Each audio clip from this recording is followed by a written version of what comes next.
there is a very important dua to make in a salat. And this is a dua that is supposed to be said after at-Tashahhud and before at-Tasleem, before concluding a salat.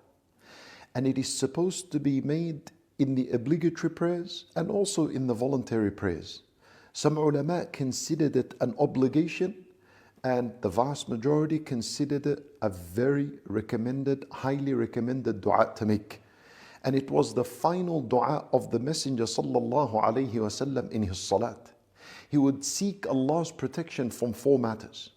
He would say, Allahumma inni a'udhu bika min adhab al-nar, wa min adhab al-qabr, wa min fitnat al-mahya wal-mamat, wa min fitnat al-Masih ad-Dajjal. He would say, Oh Allah, I seek your protection. I seek your protection from the punishment of the hellfire, from the punishment of the grave, from the tests and the trials of this life and death, and from the trials and the tests of Al-Masih ad-Dajjal. What a powerful dua this is. You're asking Allah to protect you from four matters. Ibn al-Qayyim rahimahullah, he said these four matters are the evils, all the evils of this life and the grave and the afterlife. And Nabi sallallahu alayhi wasallam would begin and seek Allah's protection from the punishment of the hellfire. Because the hellfire is a real matter. Allah has already prepared it, and some people will be burnt in it forever. So Nabi sallallahu alayhi wasallam would seek Allah's protection from it. And that would mean, save me from the fire and save me from the actions and the deeds that lead to the hellfire. Then he would seek Allah's protection from the punishment of the grave. And so the punishment of the grave is a real matter, and some people will be punished in their grave.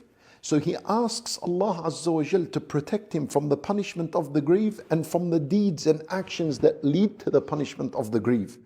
Then he'd ask Allah to protect him from the trials and tribulations of this life, of life and death. And so what is fitnatul mahya? What is the test of this life? Every matter that distracts you from Allah Azza wa Jal is considered a test of this worldly life. The fitna of wealth, of women, of fame, of status, and every matter that distracts you from Allah and from implementing the obligations and the commandments of Allah is a fitna of this life. So you ask Allah Azza wa Jal to protect you from these matters. Wa fitnat al-mamat. What is the trial of death? Is that a person loses his steadfastness and perhaps dies upon other than al-Islam and the path of Allah Azza wa Jal.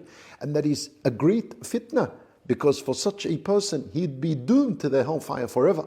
So you ask Allah to protect you from the test and the trial that may present to a person at the time of death. And finally, وَمِن فِتْنَةِ الْمَسِيحِ الدَّجَّالِ, from the fitna of Al-Masih ad-Dajjal, which is a great fitna. Anyone who falls in the fitna of ad-Dajjal would lose his deen and would lose the afterlife. We ask Allah Azza wa Jal to protect us from these four matters. Learn them, memorize them, understand what they mean, and most importantly, implement them in your salat. Say this dua before you conclude a salat. We ask Allah Azza wa Jal to accept from us and to protect us. Wallahu a'lam wa sallallahu wa sallam wa baraka ala nabiyyina Muhammadin wa ala alihi wa sahbihi ajma'een.